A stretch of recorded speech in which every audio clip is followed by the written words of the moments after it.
అల్లూరి జిల్లా సమాచారానికి స్వాగతం.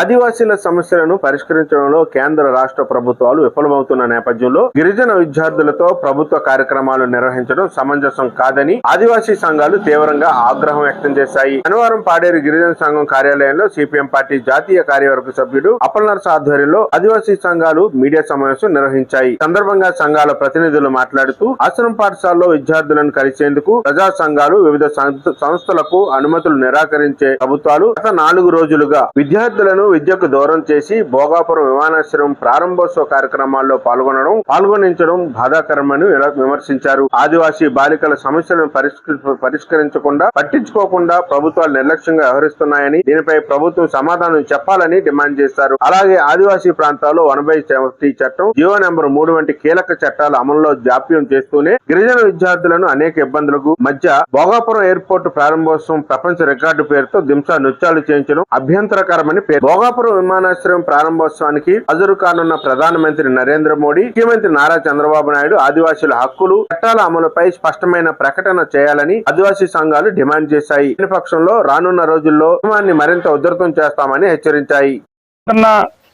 ప్రధానమైన సమస్యలు 100% రిజర్వేషన్ పై రాష్ట్ర ముఖ్యమంత్రి గారు ఇచ్చిన హామీ అమలు చేయాలని, అలాగే 170 లాంటి వాటిని పరిరక్షించడం కోసం సుప్రీంకోర్టులో కౌంటర్ అఫిడవిట్ దాఖలు చేయాలని పెద్ద ఎత్తున గిరిజనులు పోట్లాడుతున్నారు. మరోపక్క హైడ్రో పవర్ ప్రాజెక్టుల పేరుతో గిరిజన ప్రాంతాలు ముంచేస్తున్నారు. ఇటువంటి నేపథ్యంలో ఆదివాసీ ప్రజానీకం పెద్ద ఎత్తున ఉద్యమాల్లోకి వస్తుంటే బాహ్య ప్రపంచంలో ఆదివాసీ సమాజాన్ని ఉద్ధరిస్తున్నట్టు ఆదివాసుల వ్యతిరేకతని దారి మళ్లించడం కోసం రాష్ట్ర ప్రభుత్వం భోగాపురం ఎయిర్పోర్టు ప్రారంభానికి ప్రధానమంత్రి వస్తుంటే అక్కడ గిరిజన చిహ్నాలను తీసుకెళ్లి ప్రదర్శనలు నిర్వహించడం చాలా గొప్ప విషయంగా ప్రభుత్వం ప్రచారం చేస్తుంది. వీటి నేపథ్యం మనం పరిశీలిస్తే ఒక మాటలో ఆదివాసి చిన్నారులను ఒక ప్రదర్శనకు ఆట వస్తువుగానే ప్రభుత్వం చూపెడుతుంది. గతంలో యోగాంధ్ర సందర్భం కానీ, అరకు ఉత్సవాల సందర్భం కానీ, లేదా అనేక సందర్భంలో ఇటువంటి గిరిజన చిన్నారులను తీసుకెళ్లి ఒక ఎగ్జిబిషన్ లో మనుషుల్ని ఎలాగైతే ప్రభుత్వం వాడుకుంటున్న విషయాన్ని మనందరికీ తెలుసు.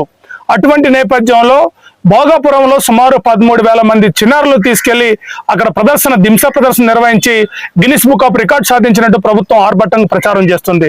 గిన్నిస్ బుక్ రికార్డు వలన ఆదివాసీ సమాజానికి ఒరిగింది ఏముంది? ఆదివాసులకి ప్రభుత్వం ఇచ్చిన హామీ అమలు చేస్తుందా? 170 పరిరక్షిస్తుందా? 100% రిజర్వేషన్ ఇస్తుందా? వీటి మీద సమాధానం చెప్పని ఈ ప్రభుత్వం ఆదివాసులని మాయమాటలు చెప్పి మభ్య చేయడం కోసం ప్రభుత్వం ఈ రకమైన ప్రయత్నం చేస్తుంది. ఇది సరైన చర్య కాదని చెప్పి మేము భావిస్తున్నాం. ఈరోజు మొత్తం 7వ తరగతి, 8వ తరగతి, 9వ తరగతి, 10వ తరగతి ముఖ్యమైన క్లాసు సంబంధించిన విద్యార్థినులు ఈరోజు 4-5 రోజులు తీసుకెళ్లి భోగాపురంలో బంధించిన పరిస్థితి ఉంది. 150 మందికి సరిపడ ఒక వసతి గృహంలో 300 మంది, 400 మందిని కుక్కేసి ఈరోజు అక్కడ కనీస సౌకర్యం లేకుండా ఇబ్బందికి గురి చేస్తున్న ఆ పరిస్థితి కూడా ఇక్కడ చాలా దారుణంగా ఉంది.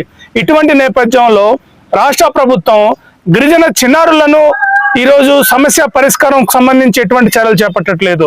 ఈరోజు వాళ్ళు మౌలిక సమస్యలు పరిష్కరించాలని విద్యార్థి సంఘాలు, గిరిజన సంఘాలు ఉద్యమాలు చేస్తుంటే వాటిని నిషేధిస్తూ ప్రభుత్వం జీవోలు, ఉత్తర్వులు జారీ చేస్తుంది. ఏమంటే క్లాసులు పాడైపోతున్నాయి, అది విద్యార్థులకు విద్యా హక్కు అక్కడ హరించబడుతుందని చెప్పి ప్రభుత్వం చెప్తుంది.